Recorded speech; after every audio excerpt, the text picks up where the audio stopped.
Alizaliwa tarehe 7 mwezi wa 6 msimu wa mwaka 1991 Tanzania.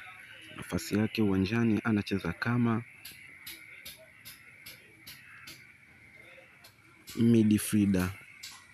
Lakini pia mwamba huyu watu wengi sana wanamtambua kwa kucheza nafasi yake ya defender. Wako madefender wengi kwa kutokea nchini Tanzania. Nilijaribu kutafuta wa kumfananisha na huyu mwamba nikakosa kabisa, cause mwamba ni top of the top wa matopo wa wachezaji ambao wanayeweza kucheza nafasi ya defender vizuri kabisa. Mwamba huyu alishawahi kucheza vilabu mbalimbali kama vile Ndanda, Mbeya City, Tanzania Prison, Lion Sports Club, Ndanda na vilabu vingine vingi kabisa. Je, unamjua ni nani? Basi usijali, fuatana nami kuanzia mwanzo mpaka tamati ili kumfahamu kiundani zaidi. Msimu wa mwaka 2011-2012 alibahatika kujiunga na klabu ya African Lyon, na katika klabu hiyo alidumu ndani ya msimu mmoja tu baada ya kuonesha kiwango bora cha kuvutia katika klabu ya African Lyon.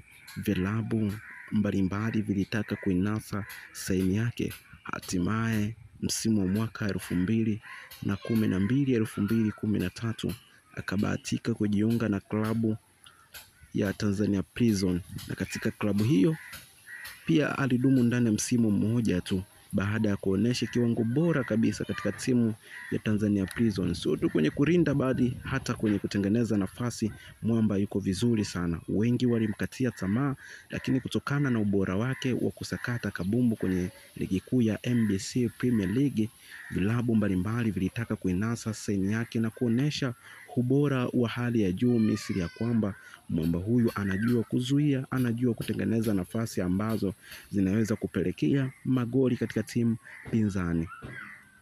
Lakini pia 2013-2014 alibahatika kujiunga na klabu ya Mbeya City yenye makazi yake huko mkoani Mbeya, na katika klabu hiyo pia alionesha kiwango bora kabisa, kiwango ambacho kilimfanya virabu mbalimbali watake kuinasa saini yake.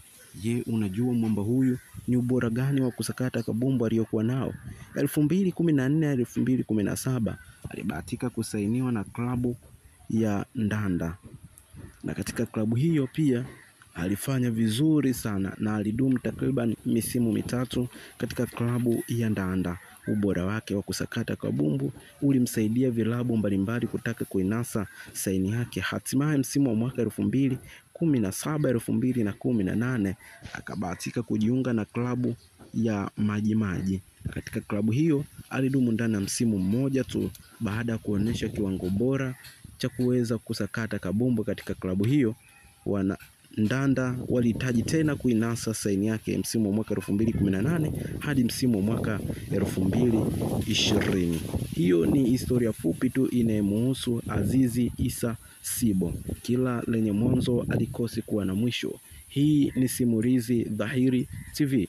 Usisahau kulike, kushare, kucomment na kusubscribe ili kuwa wa kwanza kujipatia nyakala mbalimbali za wachezaji na taarifa mbalimbali.